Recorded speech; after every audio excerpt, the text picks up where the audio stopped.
Hello friends, welcome back to learn of techno.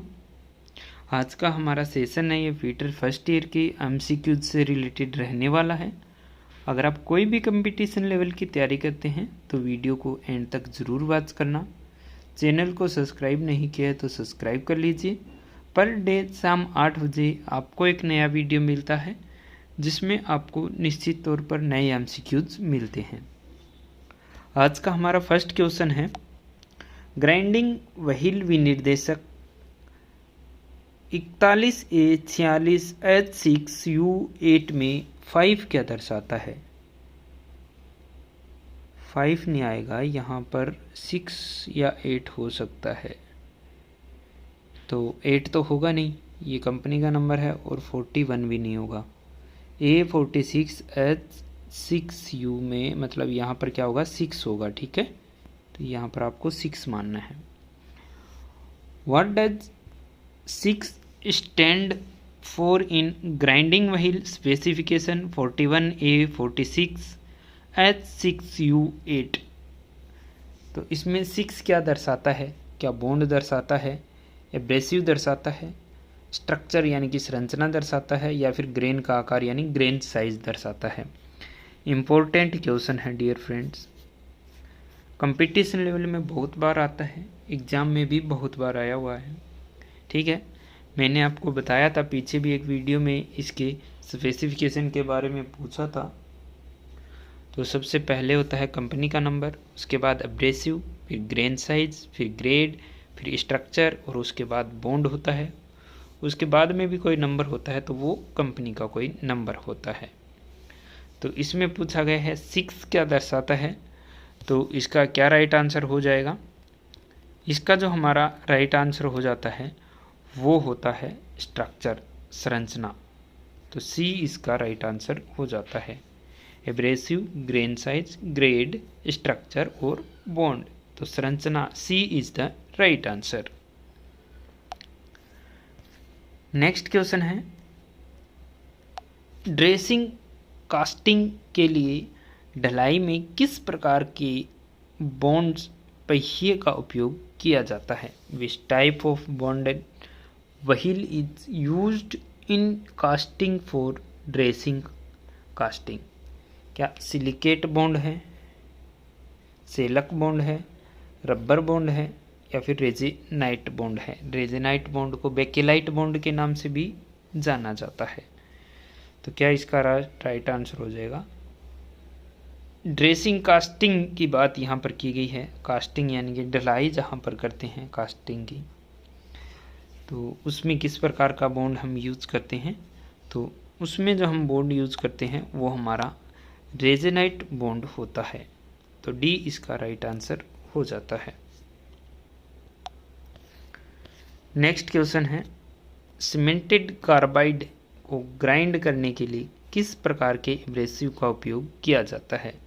Which type of abrasive is used to grind cemented carbide?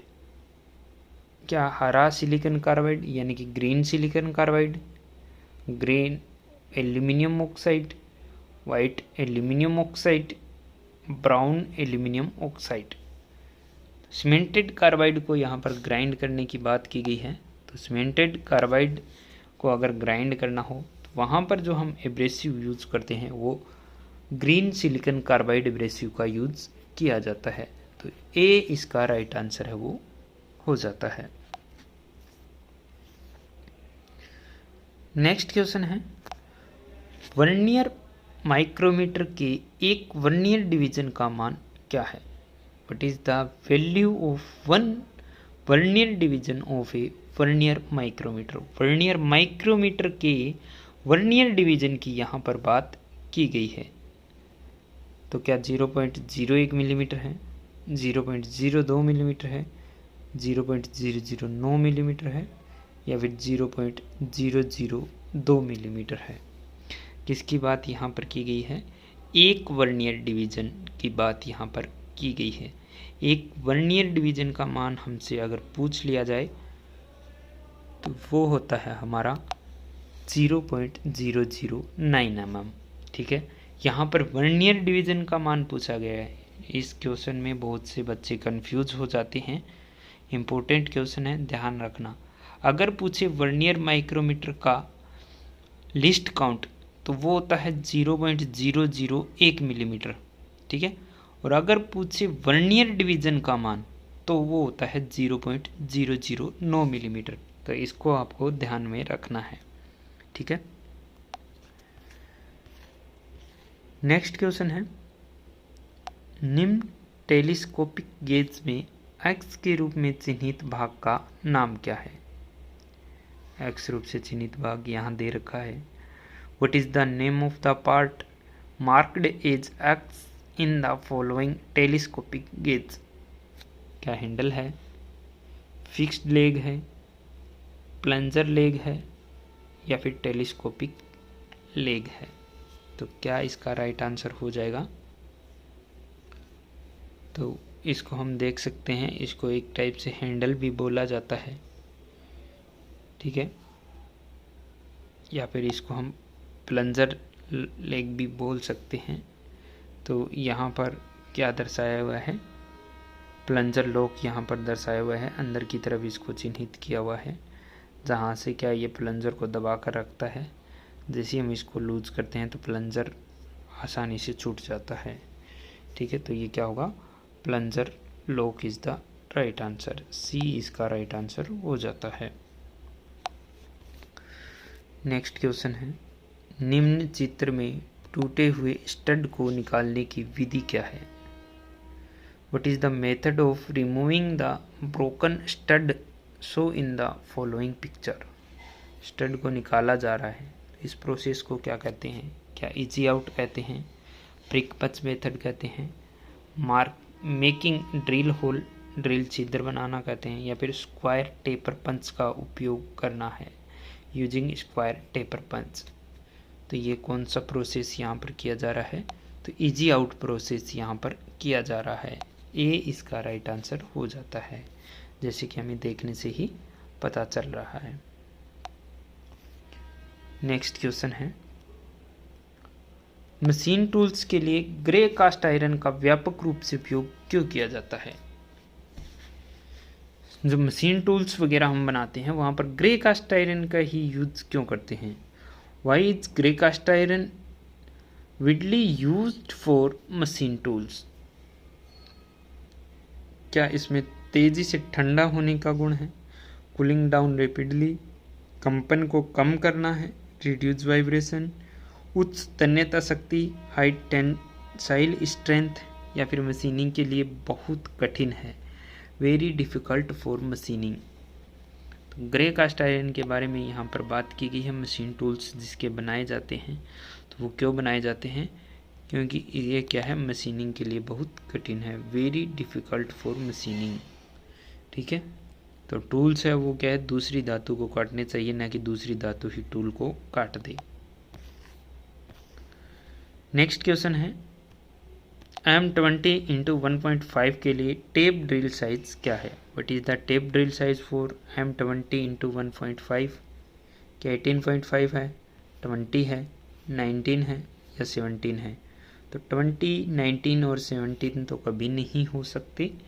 तो thumb rule की अगर बात करें तो thumb rule के according क्या है, 18.5, यानी कि ए इसका राइट आंसर हो जाता है। थंब रूल का क्या मतलब होता है कि जिस डाई का हमारा जो टेप होता है उसमें से उसकी पिच को निकाल देते हैं। 1.5 हम इसकी पिच है तो 1.5 निकाल दिए, यानी कि 18.5 मिलीमीटर का हम ड्रिल होल करेंगे। तो ए इसका राइट आंसर हो जाता है।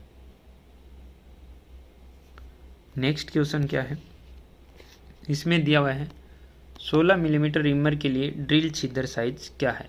Reamer size minus under size plus over size. Under size 0.2 और ओवर साइज कितना होता है 0.05 मिलीमीटर, जो सभी के लिए एक फिक्स रहता है। What is the drill hole size for a 16 millimetre reamer? 15.75, 15.5, 15.65 या फिर 16? तो ये तो हो नहीं सकता, हमें क्या निकालना है, 0.25 इसमें से निकाल देना है। तो 0.25 निकालेंगे तो ए इसका राइट आंसर हो जाता है। 15.75 millimetre is the right answer. ठीक है, तो ए इसका राइट आंसर हो जाता है। नेक्स्ट क्वेश्चन है, निम्न चित्र में एक्स से चिन्हित भाग का नाम क्या है। एक्स से चिन्हित भाग यहाँ पर दे रखा है। What is the name of the part marked with x in the following picture. क्या ब्रेस्ट प्लेट है, क्या बेवल पिनियन है, फ्रेमवर्क है, या फिर लॉकिंग स्क्रू है। तो एक्स रूप से चिन्हित भाग यानी कि एक्स को कहाँ पर दिखाया जा रहा है, गियर के ऊपर इसको दिखाया जा रहा है। तो ये कौन सा गियर है हमारा, तो ये हमारा रेक और पिनियन तो नहीं है, बेवल पिनियन है। ठीक है, जो क्या है घूमने की दिशा को चेंज कर रहा है। तो क्या राइट आंसर हो जाएगा, बेवल पिनियन यानी कि बी इसका राइट आंसर हो जाएगा। B is the right answer, यानी कि पावर को 90 डिग्री में ट्रांसमिट कर रहा है। आज की वीडियो में बस इतना ही। वीडियो अगर आपको अच्छा लगता है तो अपने फ्रेंड सर्कल में ज़रूर शेयर कीजिए। Wish you all the best.